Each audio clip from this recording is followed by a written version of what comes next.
పరాభవం.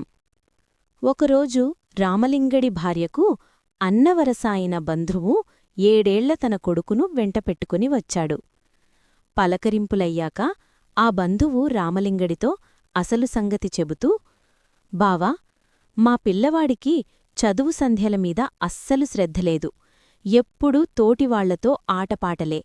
వాడిని నేను ఎప్పుడు మందలించాలని చూసినా వాళ్లమ్మ అడ్డుపడుతూ, చిన్నప్పుడు మా రామలింగ అన్నయ్య కూడా చదువు సంధ్యలు లేకుండా ఆటపాటలతో కాలం గడిపేవాడుట.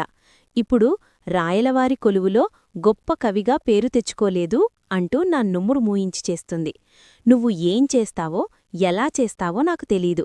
మావాడిని కూడా నీ అంత గొప్పవాడిని చేసి పుణ్యం కట్టుకో అంటూ చేతులు పట్టుకుని బ్రతిమాలాడు. రామలింగుడు ఖంగుతిన్నాడు. ఆ తర్వాత వాళ్ల పిల్లవాడికి చదువు సంధ్యలు అబ్బకపోవటం, వాడిని చిన్నప్పుడు తనతో పోల్చడంతో కాస్తంత బాధపడ్డాడు. వచ్చింది బంధువు, పైగా భార్య అన్నవరస. మొహం మీదే అతడిని ఏమైనా అంటే చేజేతులా తన కాపురంలో తానే చిచ్చు పెట్టుకున్నట్లవుతుంది. కర్ర విరక్కుండా, పాము చావకుండా సమస్యను పరిష్కరించి బంధువును సాగనంపాలి. ఇలా ఆలోచించుకొని, దానిదేముంది బావా, సాధనతో రాయినైనా రత్నంగా మార్చవచ్చు. కాని మీ పిల్లవాడికి తగిన గురువును నేను కాదు. ఏదో వికటత్వం తప్ప నా దగ్గర పాండిత్యం లేదు. ఆ హాస్యానికి తోడు కాస్తంత గడుసుదనం కూడా ఉంది కనుక రాయలవారి కొలువులో ఉంటున్నాను. మీ పిల్లవాడి చూస్తే మెత్తనివాడులా ఉన్నాడు. పాండిత్యం వంట పట్టకపోతే భువన విజయంలో రాణించటం కష్టం. అందుకే ముందు మంచి గురువును చూస్తాను, ఆ తర్వాత మంచి రోజు చూసి ఆయన శిష్యరికంలో చేరుద్దాం అంటూ మెత్తగా చెప్పాడు. వేరే గురువు దగ్గర చేర్చటం ఆ బంధువుకు ఇష్టంలేదు. అయినా ఆ మాటను చెప్పటానికి మొహమాటం అడ్డువచ్చి సరేనన్నాడు. మరుసటి రోజు రామలింగుడు భువన విజయానికి వెళుతుండగా ఆ బంధువు తమ పిల్లవాడికి గురువును వెతికే విషయం గుర్తుచేశాడు. తప్పకుండా విచారిస్తాను. ఈలోపు ఆ భారం నామీద వేసి 5-6 రోజులపాటు విజయనగరమంతా నీవూ పిల్లవాడు చూసిరండి, అందుకు తగ్గ ఏర్పాట్లు చేశాను అంటూ బంధువుకు చెప్పి వెళ్ళిపోయాడు రామలింగుడు. 2 రోజులు గడిచాయి. వారం దాటింది. బంధువు పిల్లవాడికి గురువును మాత్రం రామలింగుడు వెతకనేలేదు. వారం దాటాక ఓ రాత్రి, బావా, వచ్చి వారమైంది, అయినా నీవు మా వాడికి గురువును వెతికినట్టులేదు అనడిగాడు ఆ బంధువు. సర్వే. బావా, నీవు నన్ను అపార్థం చేసుకున్నావు. నేను ఆపనిమీదే ఉన్నాను. రాయిని రత్నం చెయ్యాలంటే గురువు ఎంత గొప్పవాడయుండాలి. ఇప్పటివరకు నా విచారణలో అటువంటి గురువు కనిపించలేదు. మరొక్కరోజు గడువివ్వు, మీ వాడి గురువెవరో తేల్చేస్తాను అంటూ ఆ బంధువుకి ఎంతో నమ్మకంగా చెప్పాడు. ఆ సంభాషణంతా రామలింగడి భార్య విని తరువాత ఏకాంతంలో, ఏమండి, మీ నేనల్లుడికి నిజంగానే మీరు తగిన గురువును వెతుకుతున్నారా అంటూ నిలదీసింది. ఎంతమాట, ఎందుకొచ్చింది నీకా అనుమానం అనడిగాడు రామలింగడు. ఏం లేదు, మీ కొంటతనంతో అందరినీ బురిడి కొట్టించినట్లు మా అన్నని కూడా బురిడి కొట్టిస్తున్నారేమోనని. నాపై అంత అపనమ్మకమా? ఈ తెనాలి రామలింగడిని నమ్మి చెడినవాళ్లు ఎవ్వరూ లేరు. నిజం చెప్పండి. ఏం చెప్పేది? మీ మేనల్లుడికి వర్ణమాలం తప్పు లేకుండా చదవటం కూడా రాదు.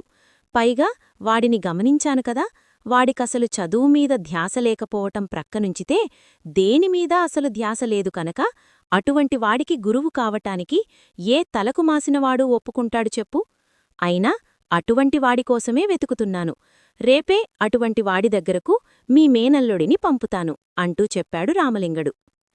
తలకుమాసిన గురువా? ఎవరు? అంటూ ఆశ్చర్యపోయింది రామలింగడి భార్య.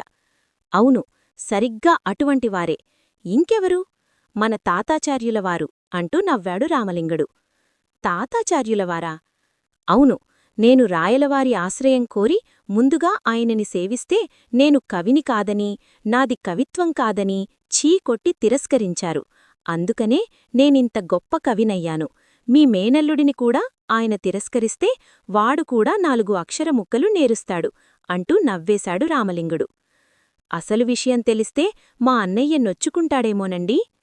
నువ్వేం బాధపడకు, విషయాన్ని అంతవరకు ఆలోచించకుండా ఉంటానా? నేనేది చేసినా మీ మేనల్లుడి మంచికోసమే. వాడికి ఈ దెబ్బతో వస్తే చదువు సంధ్యలు వస్తాయి, లేకపోతే ముందు ముందు ఉపయోగపడే పనీపాట నేర్చుకుంటాడు.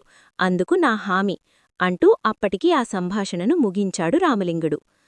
మర్నాడు ఉదయం భువన విజయానికి రామలింగుడు బయలుదేరుతూ బంధువును పిలిచి తాతాచార్యులవారింటికి దారి చెప్పి, బావా, ఆయన తిట్లు కూడా దీవెనలే, వెళ్ళి మీ వాడిని శిష్యుడిగా స్వీకరించమని ఆయనని అడుగు అంటూ పంపాడు.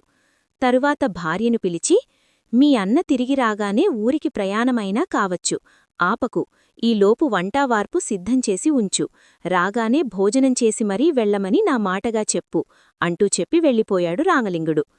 రామలింగుడు చెప్పినట్లే తాతాచార్యులవారింటికి వెళ్లిన బంధువు తిరిగి వచ్చి రామలింగుడు వచ్చేదాకా ఉండమన్నా ఉండకుండా పిల్లవాడితో ఊరికి ప్రయాణమై వెళ్ళిపోయాడు.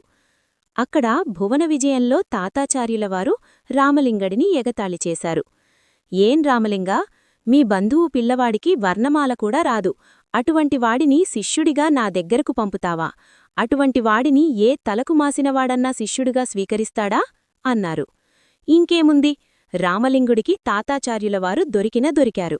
వెంటనే రామలింగుడు ఏమాత్రం తడుముకోకుండా, అందుకే కదా తాతాచార్య, వాడిని తమ వద్దకు పంపింది. మీరు తిరస్కరించారు కనుక కదా నేనింతటి వాడినయ్యాను. అందుకనే వాడిని ముందుగా తమ దగ్గరకు పంపింది అనగానే సభికులందరూ ముసిముసిగా నవ్వుకున్నారు. అది గమనించి తాతాచార్యులవారి మొహం ఎర్రబారింది. రామలింగుడిని నిండు సభలో పరాభవించదామనుకొని పాపం తాతాచార్యులవారే తానే పరాభవం పాలయ్యారు.